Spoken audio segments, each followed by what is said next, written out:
Hello guys, আসসালামু আলাইকুম and welcome to my another new video. আর আজকে তোমাদের সাথে নিয়ে আসছি আজকে আমার একটা স্টাডি ব্লগ নিয়ে। আজকের ব্লগটি হচ্ছে ক্লাস 8 এর জন্য। আমি হচ্ছে বিকাল স্কুল থেকে আসার পর মানে 4টা বাজে আসার পর যে 6টা টু 10টা পর্যন্ত কি পড়াশোনা করি, কীভাবে কী করি না করি সব কিছু তোমাদের সাথে শেয়ার করবো আজকের এই ভিডিও। আমি কিভাবে রাত্রে 5 ঘন্টা পড়ি সেটা তোমাদের সাথে শেয়ার করবো। আর তোমরা যদি কোনো এক্সাম প্রিপারেশন কোনো ব্লগ চাও সেটাও আমি দিব। তোমরা তাড়াতাড়ি করে কমেন্ট করো, তাহলে অবশ্যই আমি সেই ব্লগটাও আপলোড করব। আর কি বেশি কথা না বলে আমি আমার ভিডিওটি স্টার্ট করি। তার আগে একটাই কথা বলবো, আমার ভিডিও যদি ভালো লাগে অবশ্যই আমার চ্যানেলটি একটি সাবস্ক্রাইব করবে, একটি লাইক করবে, একটি কমেন্ট করবে প্লিজ। ওকে, এখন আর কথা না পারি আমি আমার ভিডিওটি স্টার্ট করি। মূলত সবার কিন্তু স্কুল টাইমও এক না, স্কুল টাইম সবার আলাদা, তাই সবার আলাদা আলাদা পড়ার একটু যেহেতু 7 ক্লাস হয়, সো আমি সবার প্রথমে আমার ইংলিশটা পড়ে নিই, তারপর হচ্ছে গণিত পড়ে নিই এবং তারপর হচ্ছে বিজ্ঞানটা পড়ে নিই।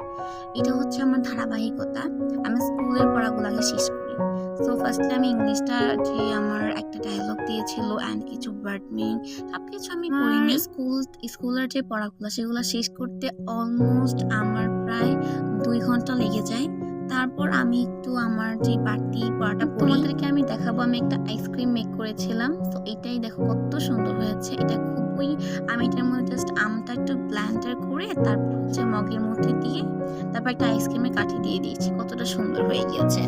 আর আইসক্রিম খেলে মাথাটা ঠান্ডা লাগে। তারপর আমি সিঙ্গারা কি একটা অবস্থা করে রেখেছি, মানে এটার মধ্যে সসের সাথে মিক্স করে এমন একটা অবস্থা করেছি, আমার এখন খেতে মন চাচ্ছে। খাওয়া শেষ, এখন আমি চলে যাচ্ছি পড়াশোনা। এখন পড়তে টেবিলের মধ্যে পড়তে ভালো লাগছে না, তারপরে খাটের উপর চলে আসলাম। মধ্যে পড়ি হচ্ছে গিয়ে একটু গ্রামার পড়ি, যেমন চেঞ্জিং সেন্টেন্স, তারপর রয়েছে narration and punctuation marks, right form verb. আমি সবসময় এগুলো একটু ট্রাই করি।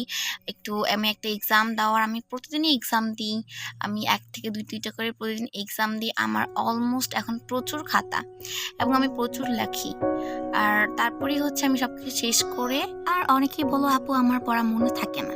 পড়া মনে থাকার কারণ কি জানো? তোমার মোবাইলটা সামনে রাখো, তোমরা সব কিছু নিয়ে বসো না।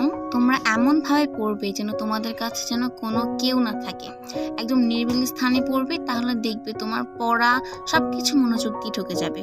এটা আমিও করি, আমার বেলা এটা অফকোর্স হয়। বলে যে সকালবেলা পড়ে নাকি পড়া অনেক বেশি মাথা ঢুকে যায়, কিন্তু আমার বেলা এটা হয়ই না। আমি রাত্রে পড়তে অনেক বেশি কমফোর্ট মনে করি। তাই আমি মনে করি তোমরা যে সময়টায় পড়তে বেশি মন চাই সেই সময়টাকে তুমি যে কঠিন সাবজেক্টগুলো সেগুলো অবশ্যই রাখবে। তো আজকে ভিডিও ছিল এতটুকু। ভালো থেকে, আল্লাহ হাফেজ।